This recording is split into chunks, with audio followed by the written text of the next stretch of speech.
3 days after a nuclear strike. Most supermarkets in America would already be empty, not damaged, not closed, empty. The shelves at Walmart, Costco, Target stripped clean within hours by panic buying and desperate crowds. And once the supply trucks stop moving, they are not coming back anytime soon. No restocking, no government rescue convoys, no miracle shipments arriving overnight. Just millions of people realizing, all at once, that modern cities only work when the system works. And when that system collapses, food becomes survival. Today, we're breaking down one of the most important survival questions imaginable. What food do you actually need to survive 6 months after nuclear war? Not fantasy bunker nonsense, not expensive survival kits marketed online. Real food, real calories, realistic long-term survival. Because the people who survive the first 6 months won't necessarily be the strongest. They'll be the people who prepared before everyone else panicked. The first thing most people misunderstand about survival food is this: you are not stocking food for comfort. You are stocking food for stability. In a post-collapse environment, your body burns more calories than normal. Stress, cold weather, poor sleep, physical labor, hauling water, moving supplies, all of it increases energy demand dramatically. A healthy adult may need anywhere from 2,000 to 3,500 calories per day, depending on conditions. Now, multiply that by 6 months, then multiply it by your entire family. That's the reality most people never calculate. And here's the terrifying part. Most American households only have enough food for a few days. Once stores empty out, panic changes people fast. At first, neighbors share information. Then, they share concerns. Then, they start protecting supplies. And eventually, they start looking for food. That's why your stockpile matters. Not as paranoia, as time. Time to avoid chaos. Time to avoid crowds. Time to avoid becoming desperate yourself. So let's start with the foundation of survival nutrition. Rice. White rice is one of the greatest survival foods ever created. Cheap, compact, extremely calorie-dense. And if stored correctly in airtight containers with oxygen absorbers, it can last up to 30 years. Brown rice is a mistake for long-term storage. The oils inside it go rancid far faster. White rice is survival fuel. For one adult, you should realistically aim for around 120 to 150 pounds. For a 6-month supply, that sounds extreme, until you realize how quickly calories disappear during a crisis. Next comes beans and legumes. Black beans, pinto beans, lentils, chickpeas. These become your primary protein source. Once fresh meat disappears, and meat will disappear. Freezers fail when the power grid goes down. Fuel shortages cripple transportation. Refrigerated supply chains collapse almost immediately.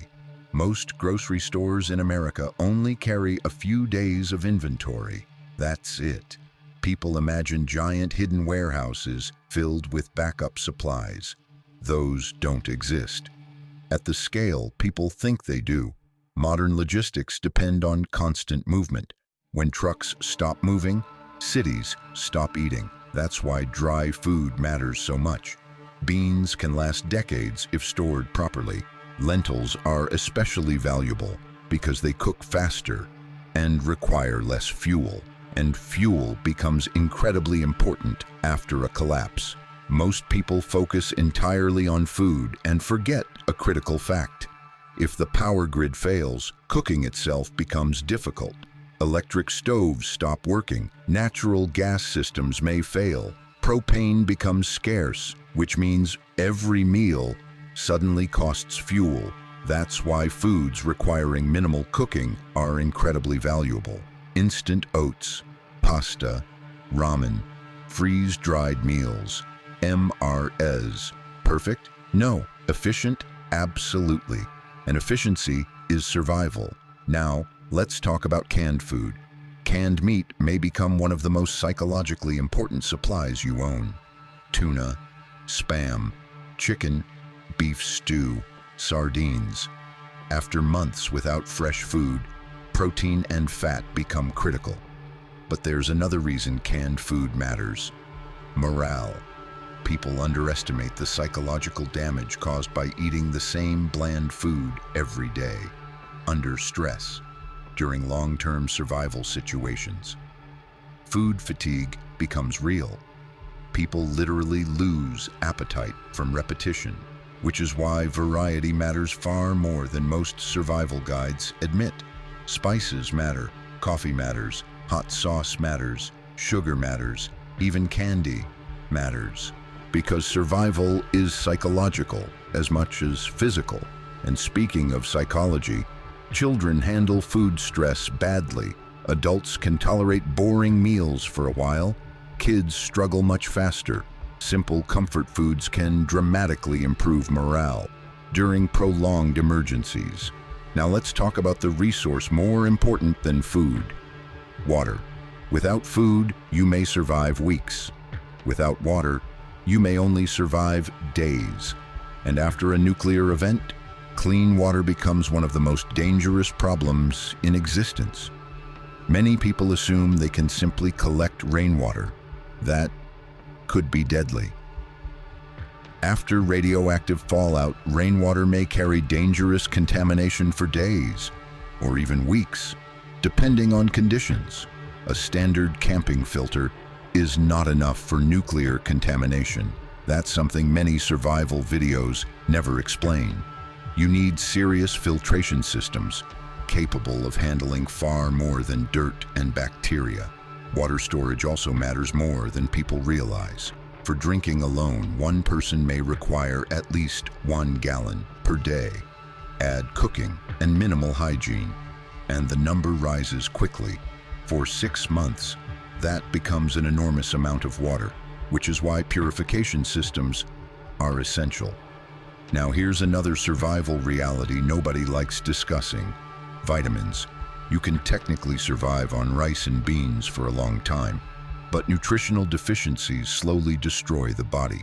Vitamin C deficiency alone historically killed sailors, explorers, and soldiers. That's why multivitamins are one of the smartest survival purchases possible. Cheap, compact, long shelf life, and potentially life-saving. Sprouting seeds are another massively overlooked survival food. Lentils, mung beans, alfalfa, radish seeds. They can all grow fresh, nutrient-rich sprouts indoors, using almost no space or equipment. In a world without fresh produce, that becomes incredibly valuable. Now, let's talk about storage, because a bad storage setup can destroy thousands of dollars worth of food. Heat, moisture, oxygen, light, insects, and rodents are your enemies. Every 10 degrees of temperature increase dramatically reduces shelf life. Cool, dark environments are ideal. Food-grade buckets with airtight lids are one of the best long-term storage options available. And never store food directly on concrete floors. Moisture slowly transfers upward and ruins supplies over time. Rotation is also critical. Eat your oldest food first. Replace it continuously. Otherwise, you eventually discover expired food right when you need it most. And that's the worst possible time to learn your storage system failed. Now let's address the biggest misconception about survival stockpiles. Most people think survival prep is about fear. It's not. It's about reducing dependence on fragile systems, because modern civilization runs on precision logistics, and precision systems fail hard when disrupted. History proves this repeatedly. Natural disasters, blackouts, wars, economic collapses. Prepared people consistently survive better than unprepared people. Not because they're smarter, because they bought themselves time. Time to think clearly. Time to avoid panic. Time to adapt.